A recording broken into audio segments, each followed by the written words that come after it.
Salut, encore Maman Tab. J'espère que bois bien.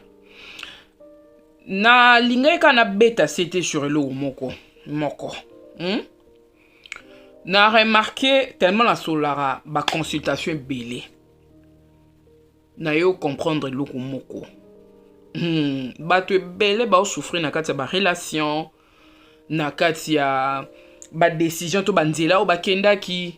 Pourquoi elo moko faire souffrir ba oka rezaki batu ba rolobani soki batu ba yoki so batu ba moni so batu ba comprendre.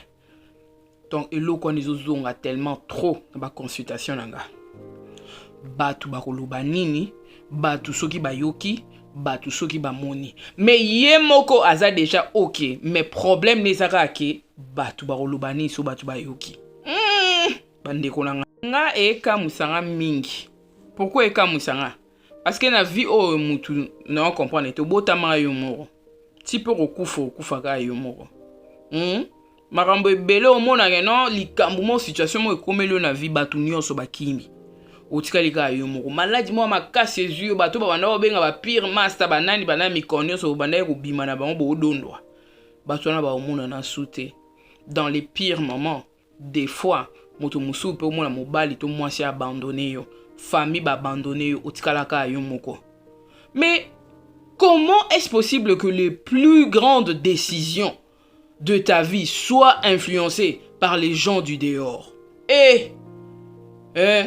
Batu mingi ba bala te parce que ba bali o mitema na bango sepeli na mutu wana ke noto bala me mingi ba bala pona nini batu ba olobani ajo na komi na suki ya pembe ba mona na za toujours pas na biso na bala kaki ko se loko te ngai na comprendre te elo nini etungisa batu mais tikanga na ebisa o nzambe a travailler na batu te nzambe a travailler na yo pona vie na omoko. Nzambe a solola na yo au travers de ta conscience, voilà, pour ta vie. Et ça, ba relation mususuko, au koti. Yo mo sentir pendant que conscience nanga kati nanga et tranquillité. Donc na tranquille na muto te, na sentir bien te. Mais tellement loko so betele ba camarade na o. Tellement loko so betele ba tunyo soto. Barde kuna. Okomyo. Soki batu ba yoki siko batu ba olobani. Mais nzambe o talisa o. Likolo ya koza esclave ya batu kombe ba koti na sama bele mingi bale ba poison déjà bando lamuka po kende feti wana nzamba opekisa o mais yo kaka soki na kiite aolobani. Ne laissez pas les gens diriger votre vie. Ne prenez pas des décisions par rapport aux gens. Ce dont Dieu a besoin, c'est la satisfaction de l'homme parce que nzamba o travailler na motema ya mutu. Bato ebele o mona zo seka libanda me motema za kimia te. Décision oyo zui. Est-ce que ozana kimia na ona katsa motema? Makambo oyo zo sala batu. Ozana ngo kimia comportement o ozana ngo siko. Ozana ngo kimia ou alors eza batu mutu ba ome mayo. Tokebaka. Vie no eza pona yo o kufa yo moko. Libulu wana batu o ba o endure en erreur ba okotati. Au côté où il y a un certain niveau, il faut être libre. Oui. N'a place à bon, je vivais ma vie pour les autres, mais je ne vivais pas ma vie pour moi-même. Mais j'ai appris à le faire. Oui. Moi, si Mobimba, toujours influencé par ses camarades. Alobi nangaye, alobi nangaye, nato sala bo, ba camarade babi oui, au sale. Ce pe babi non, au salate, bon yu moko. Qu'est-ce que tu ressens? Totika eloko yo batu balobaki. Soki na sali boete batu bakoloba. So na bimi na libalo yo zoko ya revenu mikonyonso, voilà, na ko beta mwasi yo azoni yo kolone, je ne sais pas liwande ka mutetika lika yela yo, hein? Okangi mwasi na mbetu na mobali mosusu, voilà, ozo batena zuba kane bele, mibali pene bakangi basi. Na ba miba misuli kwa ba mbetu na bango na ba hotel mais ba okokozwa décision te pona nini batu ba oloba mingi po feti oto sala ki batu ba koyoka batu ba koseka medi ovanda na libala na to mena ka vi wana yona bango so zu maladi batu wana ba ozala ka wana to ba ko se décider Bisio, oelo te, so ba influencera, oh maman biso alobaki, papa biso alobaki, so na sali bote papa osilika, so na sali bote maman osilika, ozo ba grande ligne ya vie na yo, ba décision importante ya ndaku na yo, moi sinon na bana. Influencé par ta soeur, influencé par ton père, influencé par je ne sais qui. Oza ngoto. Voilà. Oza maël était parce que Moutou a salara makambu par rapport à ses propres convictions. Vrai Moutou ne yewana. Basi ebele kutuko ba oboya mibale bele po anini po yo mobali mobimba décision uta pa mama abiso. Mama lobi mama abisa lobaki. Ya na abisa lobaki. Tata na biso alobaki bo yo mutu mobimba ba décision na eza pa ya mama na biso alobaki tata na biso alobaki batu balobaki. À partir de ça ozoe ba ko décider te est-ce que vendre pena yo moko zo ba décision importante à vie na o mutu ya solo on nzamba ane besoin et ya yo Dieu ne traite pas il ne traite jamais les sujets de nos vies dans la foule akena na oka en intimité. Pour apesa mutu nzela ya kozwa ba décision. Sortons de tout ça.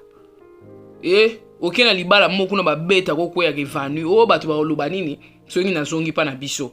Na quartier na biso ba koseka. Ok mboka mo bozo nyo kwa makasi pembeni ya liwa. O préférer nzela mayo ya poto. O banga ozonga kisasa o bana quartier ba koseka biso batu ba oloba nini. Batu ba oloba nini. O possibilité elio sa ba musa maboko ok no sa ki boyi. Ozo boya ote batu ba olobani so ba moninga na keosa musala o batu ba olobani et pourtant eza nzela onzamba o memo po lipambo lino ko uta na ba o découvrir yo na musala na muke po lobe o sa musala munene biso batu ka boy batu alors soki mutu azana no esclave ya batu o elote batu combien bakabwa na basi na bango senti que mama bana bando zoye ba porte à vie fungwama batu boni bana botelo amemeli yo chance makambo ebele na vie mais likolo ta monsieur ba camarade mabe o ba jaloux na yo oyoki ba conseil na bango ozui décision pe ya ba onyokola mama bana otio cheli bando ko linga ta musu mutu moko donga wa apporter rien na vie na yo batu boni bazui ba décision à vie likolo ya so na sali boite ne ba camarade na ba lobi na nga ba omona mabe ba yaka ko bimisa o pokwa nyonso mozwa kimia na famille no na ndako ezate pona nini batu ba oloba nini ba camarade wa mabe o ba na via mabe bazwa ko bimisa o mwasa libala ko peso ba conseil ko memo ba bisika ya bien te ozo kokate ko faire face na bango pozwa décision ya vie na pona bolamu no na bano na venir na yo kaka oteso na sali boite batu ba osepelate. Ne restons pas dans des relations toxiques justement pour plaire aux gens. Ne nous marions pas effectivement pour plaire aux gens. Ok? Ou alors ne nous séparons pas pour plaire aux gens. Ici, il s'agit des décisions. Les décisions, Nzambe atike lango mutu. Ba choix. Nzambe alobi, je mets devant vous la vie et la mort. Mais je vous conseille de choisir la vie. Ça veut dire que toi, tu as choix. Ya opona mibali. Nzambe te mutaponi la abiso. Tu pona rabasi, tu pona ba camarade, pe maramto osal.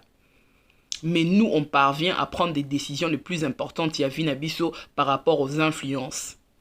Ok? Ba camarade ba influencer yo, voilà, ou ba nous maltraiter mobile, no ba nous maltraiter moi sina yo, ou ba ndako maltraiter ba parents na yo, etc. Les gens t'influencent. Ni ozwa ba décision importante à vie na po likolo ke batu ba oloba nini. Batu mutu bazolo baso na sali boite ba osepelate. Lelo oyo bokoma kolanda ngai partout. Mais je vous dis que quand j'ai pris la décision de commencer cette chaîne, il y a les gens qui se sont moqués de moi. Batu musupe ba décourager nga balobi. Ke baba finga ka basala ka boye batu tong ba kolanda yo biso boye puis ozolo ba na lingala et tout et tout. Oui. Les gens m'ont découragé. Batu ba sekinga. So bote pe ba vidéo na nga e ba na kokoluba bien te. Les gens se sont moqués de moi. Mais lelo na koma okumisa nzambe pe kopesa nzambe merci ningi na banda koluba. Parce que voilà, na yo comprendre que tant de personnes étaient là et attendaient que kakangana loba pour que bango pe bazwa lumière. Parce que ça batu mususuko bana ba clé. Bana ba clé na maboko na bango. Alors ba clé o ba pécieux faut téléma. Tu prends pas les décisions de ta vie par rapport à l'accord des autres. Ah oui.